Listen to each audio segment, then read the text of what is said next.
Hello everyone, Mike the MC, bringing another self-care video.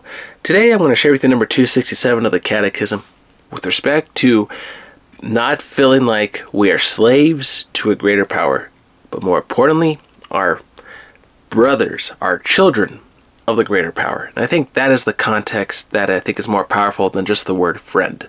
But let me share with you number 267, and I'll drive this point a little further in the video. So 267 of the Catechism in the in brief of the Trinity states the following. Inseparable in what they are, the divine persons are also inseparable in what they do. But within the single divine operation, each shows forth what is proper to him in the Trinity, especially in the divine missions of the Son's incarnation and the gift of the Holy Spirit. So each one is saying here has their own unique operation. They are very unique, the characters, Father, Son, and Holy Spirit of the Trinity.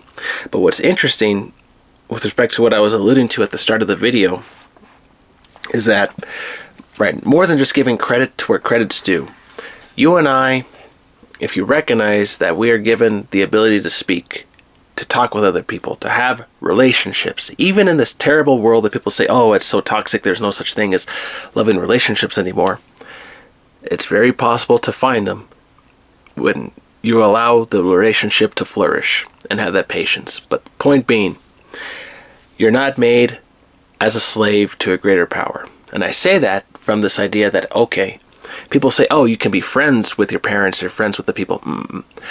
You're children of the parents. And I think children, when you recognize that we are loved by a parent, we give that love back. But we also have respect for that parent. See, we respect the authority. And if you don't respect that authority, you take it for granted, okay, punishment is going to come about because you did not learn your lessons about what they were trying to teach you of certain things to do in life. And so the balance between the friend and the authoritative figure, or between that and the slave, is finding this idea of being a child that is loved and cared for, but has to respect the guidance moving forward. And then likewise, as the caretaker, as the parent, you recognize that for your child and you guide them firmly, but with love, okay? That's the key.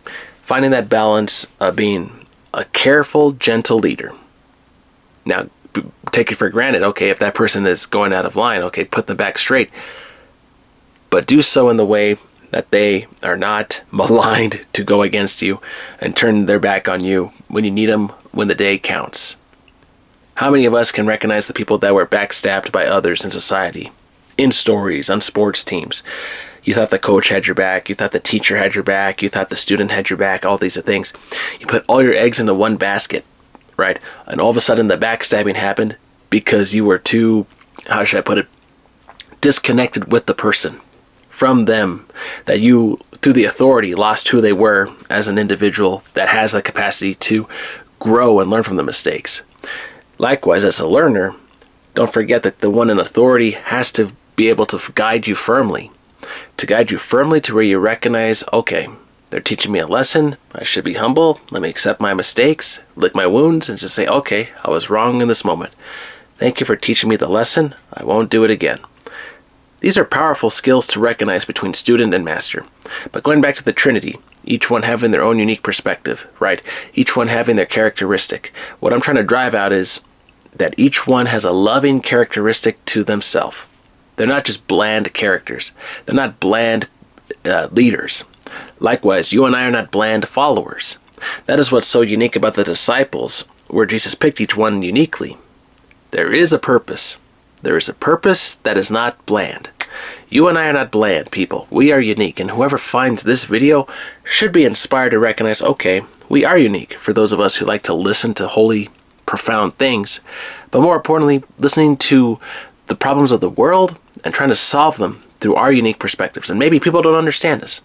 Maybe people say, wow, they're really outside the box and they're really pushing the narrative. They're outside the rules. Or maybe even on another context, on the other extreme, wow, that person's so authoritative. Do they give credit where credit's due? Are they just being selfish about it? And so you got to recognize, for answering these questions, I can't answer them for you. You and I have to figure this stuff out as far as giving credit where credit's due and the love and the balance of everything that's working together. But with respect to the Trinity, you can see an example of where each one is not battling each other for a position of being number one. That's the beauty of the Trinity. There are three number ones out there in the Trinity of God. That's the beautiful thing. When you recognize that there are three and not one, the three as being, okay, that they are all sharing that love equally among themselves. I think three, my bad, for sign language is this, not the other way, but not the W, but the three, is that they're all in unison with the goal that is in mind. They're not trying to take fame or defame the other person, or trying to shame the other person to thinking, oh, you're taking too much credit away from me. I need my light, my time in the spotlight. I need to shine right now because you are taking more credit than me. The Trinity's not doing that. Now, the right one will speak to you at the right time. Father, Son, and Holy Spirit, the inspiration. Now, that's true. The right one that has to talk to you, because sometimes you need the right teacher to speak a lesson to you. It cannot be the same person over and over again. So for a person to finally reach to connect to you, someone that you as a student are willing to listen to. Maybe it's not your dad, but your favorite uncle, or maybe it's not your mom, but your favorite aunt, etc. That favorite person is able to convey a lesson to you when it was not the other person to give that lesson to you. That's where this is going with the Trinity, with respect to you listening to authority, but for those in authority to also recognize that you don't have slaves, you have followers that are children, not friends, but children. And so there is that authoritative dynamic mixed with the love, a guided love. And so you must recognize it's not for fame or glory, but it's for teaching and helping those to become better people, like you, to be a leader. And so that is the beauty I get from 266. We recognize you're not bland, and that you and I, with the right teaching, can grow to become awesome people. And when you find the video like this, I hope it inspires you to be a great person, to not give up on yourself, and to know that, hey, you and I are made for something greater.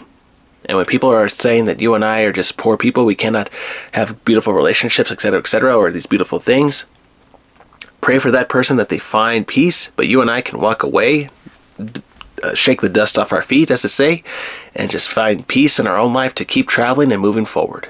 You don't have to feel stuck. You can get past the negative criticism. And I hope this inspires you in some way. Things to consider.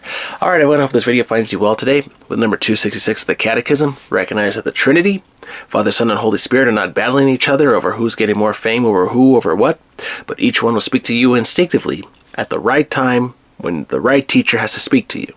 So as a listener, listen carefully which one will speak to you, maybe all of them, but who knows, and move forward with that advice to become a better person, and as a teacher, inspire your follower, your children, to become good people when you're teaching from love.